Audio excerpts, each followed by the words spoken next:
Students, तो हमारा ये क्वेश्चन है, a bronze bar is fastened between a steel bar and an aluminum bar as shown in the figure. Axial loads are applied at the positions indicated. Find the largest value of P that will not exceed an overall deformation of 3.0 mm.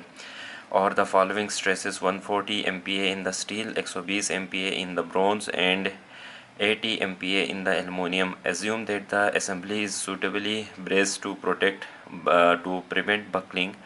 Using जो Young's modulus है steel का 200 GPa है, जो aluminium का Young's modulus है वो 70 GPa है, और ब्रॉन्ज का है 83 GPa।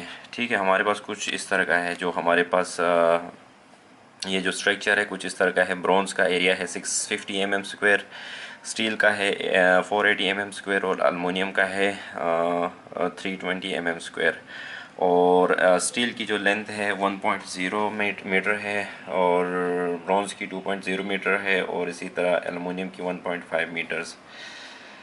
और इसके अलावा हमारे पास अगर देखें तो हमारे पास जो लोडिंग लग रही है डिफरेंट पॉइंट्स पे, आप देखें तो कहीं पे टेंसाइल और कंप्रेसिव, वो हम आगे जाके देखेंगे जब हम वो सेक्शनिंग करेंगे। अब देखें जो हमारे पास क्वेश्चन में अलाउबल स्ट्रेसेस हैं, बेस्ड ऑन अलाउबल स्ट्रेसेस की हमें क्वेश्चन में कितने स्ट्रेसेस जो हमारे पास जो डिफरेंट मटेरियल्स हैं उसके लिए जो अलाउ किया है क्वेश्चंस में, उसके हिसाब से स्टील के लिए हमारे पास देखें स्ट्रेस का फॉर्मूला मैंने आपको पढ़ाया था कि stress is equals to load per unit area के बराबर होता है। ठीक है, PST का मतलब ये है कि लोड इन स्टील।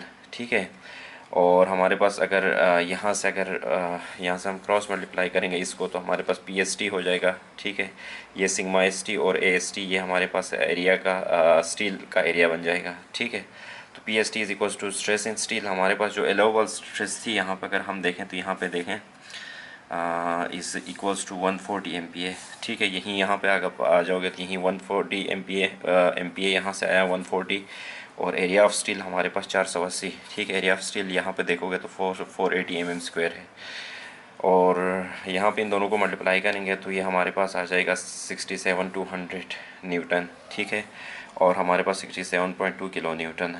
ठीक है, तो ये आपको समझ में आना चाहिए। ठीक है, और यहाँ पे अगर इस सेक्शन की मैं बात करूँ तो अब यहाँ पे हमने सेक्शन काटा है। ठीक है, तो यहाँ पे चूँकि P है तो इस तरफ भी हमारे पास कितनी होनी चाहिए P जो इसको बैलेंस करे।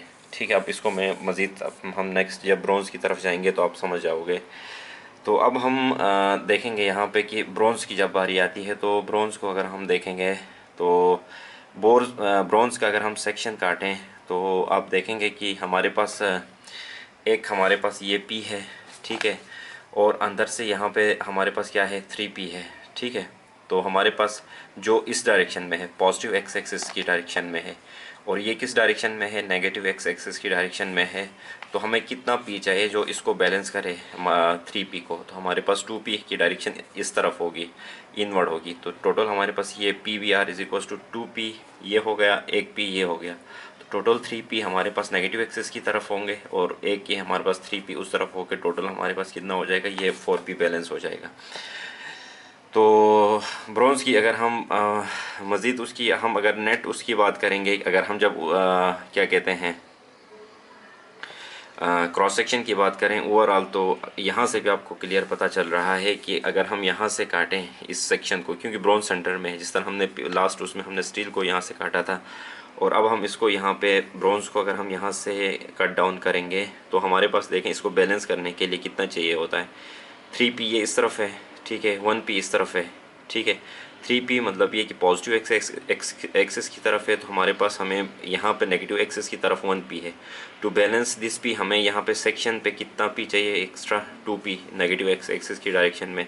इसी तरह हमारे पास यहाँ पे अगर हम देखेंगे तो ये 2P हमारे पास पॉजिटिव एक्सिस की डायरेक्शन में है। ठीक है, आ जाएगा टू बैलेंस दिस, तो हमारे पास जो नेट बन जाएगा हमारे पास वो सेम रहेगा टोटल ओवरऑल।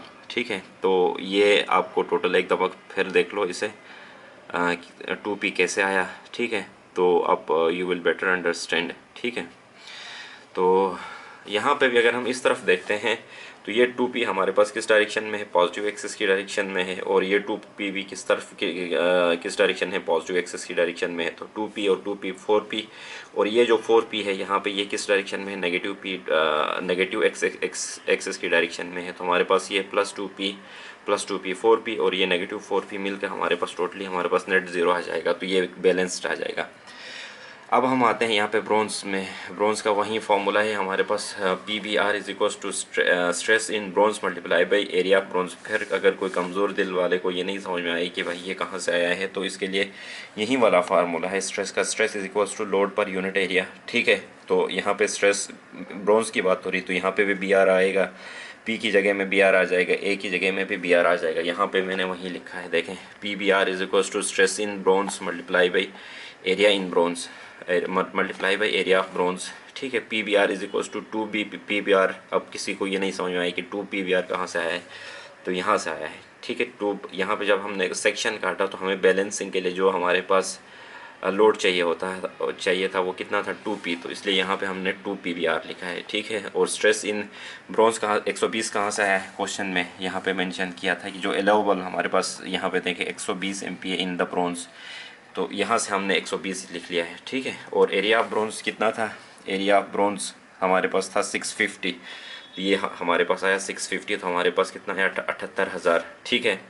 तो अब हम जब 2 से डिवाइड करते हैं तो हमारे पास 39,000 न्यूटन आया। अगर हम इसको किलो न्यूटन से मल्टीप्लाई करेंगे तो डिवाइड बाई 1000 करेंगे तो हमारे पास कितना बन गया, 39 किलो न्यूटन। अब हम आते हैं एलुमिनियम की तरफ, ठीक है। एलुमिनियम के लिए हम क्या करेंगे, इसका भी ऐसा ही करेंगे कि हम एक सेक्शन काटेंगे यहाँ से इस जगह से, ठीक है। तो हमें पता है कि जिस तरह हम यहाँ पे क्वेश्चन में देखें, यहाँ पे पॉजिटिव एक्सिस की तरफ 2p है, जब हम सेक्शन काटेंगे तो नेचुरली यहाँ पे हमारे पास नेगेटिव एक्सिस की डायरेक्शन में कितना हमारे पास आ जाएगा, load to balance this force, यहाँ पे भी हमारे पास 2p आ जाएगा, ठीक है। P aluminium is equals to stress in aluminium multiply by area of aluminium, ये इसी फॉर्मूले से आया है, ठीक है। Stress is equals to load per unit area. अच्छा, हम आगे चलते हैं। अब हम क्या करेंगे, PAL की जगह में यहाँ पे 2p लगाएंगे, ठीक है। यहाँ से आ जाएगा p, क्योंकि यहाँ पे 2p के बराबर है, तो ये 2p आ जाएगा। स्ट्रेस इन एलुमिनियम हमारे पास 80 है, फिर 80 कहाँ से आया, क्वेश्चन में ये ऑलरेडी मेंशन है कि जो अलाउबल स्ट्रेस इन एलुमिनियम है वो कितना है, 80 MPa है, तो यहाँ से 80 MPa आया। एरिया ऑफ हमारे पास एलुमिनियम है 320 mm, तो हमारे पास ये यहाँ पे भी 320 आया, ठीक है। तो 2p is equals to 600 Newton हो गया। p अब यहाँ पे डिवाइड करेंगे तो हमारे पास आ गया 12,800 न्यूटन या 12.8 किलो न्यूटन, ठीक है। अब हम क्या करेंगे, देखें सेफ लोड क्या होता है, इन तीनों में से जो कम से कम होता है वहीं हमारे पास क्या कहलाता है, p की वैल्यू वहीं सेफ लोड कहलाएगी, जो कि 12.8 किलो न्यूटन है। अब देखें बेस्ड ऑन अलाउबल डिफॉर्मेशन, तो अब हमारे पास ये होगी कि जो टोटल डिफॉर्मेशन कितनी है हमारे पास, देखें stress is equals to stress in steel minus stress in bars plus stress in aluminium, ठीक है। अब हमारे पास क्वेश्चन ये रेज हो सकता है कि स्टील के साथ पॉजिटिव है, एलुमिनियम के साथ पॉजिटिव है, but why it is negative with bronze. तो इसका सिंपल आंसर ये है कि हमारे पास जो ब्रॉन्ज है वो किस में है, कंप्रेशन में है, जबकि हमारे पास स्टील भी एलोंगेशन हो रही है और एलुमिनियम की तरफ भी एलोंगेशन हो रही है, तो हमारे पास दोनों पॉजिटिव होते हैं, और जब कंप्रेशन में हो तो नेगेटिव है, ठीक है। अच्छा, स्ट्रेस इज इक्वल्स टू 3, ठीक है। अब किसी कमज़ोर दिल वाले के दिमाग में ये क्वेश्चन आ सकता है कि भाई ये स्ट्रेस 3 कहाँ से आए, तो क्वेश्चन में है, यहाँ पे देखें कि हमारे पास 3.0 जो एलोवेबल हमारे पास जो डिफॉर्मेशन थी यहाँ पे मेंशन है कि 3.0 mm, ठीक है। ये देख लें गौर से, ये एलोवेबल डिफॉर्मेशन है 3.0 mm, तो यहाँ पे टोटल हमारे पास क्या होगी, एलोवेबल डिफॉर्मेशन 3, ठीक है। डावा इज इक्वल्स टू डावा चेंज डिफॉर्मेशन इन स्टील माइनस डिफॉर्मेशन इन ब्रोंज और प्लस हमारे पास डिफॉर्मेशन इन एलुमिनियम, ठीक है। अब हमारे पास डावा किसके बराबर है, PL डिवाइडेड बाई AE, इसका फॉर्मूला है डावा का, जो चेंज आया है इसमें स्टील में, ब्रोंज में और एलुमिनियम में, तो हम रिस्पेक्टिवली लिखेंगे कि टोटल चेंज हमारे पास जो डिफॉर्मेशन आया है 3 mm था, इज इक्वल्स टू P, ठीक है। स्टील के लिए हमारे पास कितना था, जस्ट अगर हम यहाँ पे देखेंगे तो हमारे पास जस्ट 1p है, अगर आप गौर से देखोगे तो, ठीक है। वो 1p था, और हमारे पास 1000 पी इंटू हमारे पास क्या है एल हमारे पास कितना है 1 मीटर। 1 मीटर में हमारे पास अगर देखेंगे तो कितने हमारे पास इसको एमएम में लिखा है, क्योंकि हमारे पास सारे यूनिट्स एरिया भी हमारे पास एमएम में था, तो हमने इसको मीटर को किस में लिखा है, एमएम में लिखा है। ठीक है, इसी तरह हमारे पास हमारे पास एरिया था। ठीक है, ई हमारे पास कितना था 200,000 GPA हमारे पास। ठीक है, तो वो लिख लिया हमने। इसी तरह हमने यहाँ पे ब्रोंज़ के लिए लिखा है, ब्रोंज़ हमारे पास 2P था। यहाँ पे देखें आप 2 PVR था। ठीक है, तो इसलिए यहाँ पे 2P आ जाएगा। ठीक है, और यहाँ पे देखें तो लेंथ हमारे पास ब्रोंज़ हमारे पास 2 मीटर है, तो 2 मीटर को हमने किस में लिखा है, इसको भी कन्वर्ट किया है उसको एमएम में, एरिया को। फिर यहाँ पे ए हमारे पास एरिया है, ये ई है हमारे पास यंग्स मॉडुलस है। इसी तरह हमारे पास ये भी एलुमिनियम के लिए है। एलुमिनियम के लिए भी यहाँ पे देखें तो हमारे पास 2P था, ये 2P यहाँ से आया। ठीक है, एल हमारे पास कितना था 1.5 मीटर। ठीक है, 1.5 मीटर को मैं 1500 mm लिख सकता हूँ। ठीक है, डिवाइड बाई ए 320, और ई की वैल्यू वहीं यहाँ से जो क्वेश्चन में गिवन है। ठीक है, हमारे पास वहीं मैंने वैल्यू लिख ली है। तो अब इसको हम कैंसिल आउट करेंगे। कैंसिल आउट करने के बाद हम इसका क्या कहते हैं, कॉमन निकालेंगे। कॉमन निकालने के बाद अगर हम एलसीएम लेंगे तो हमारे पास ये आप खुद कर लेना, हमारे पास पी जो लोड आएगा कितना आएगा 84,610.99 न्यूटन, या P is equals to 84.61 kilo Newton.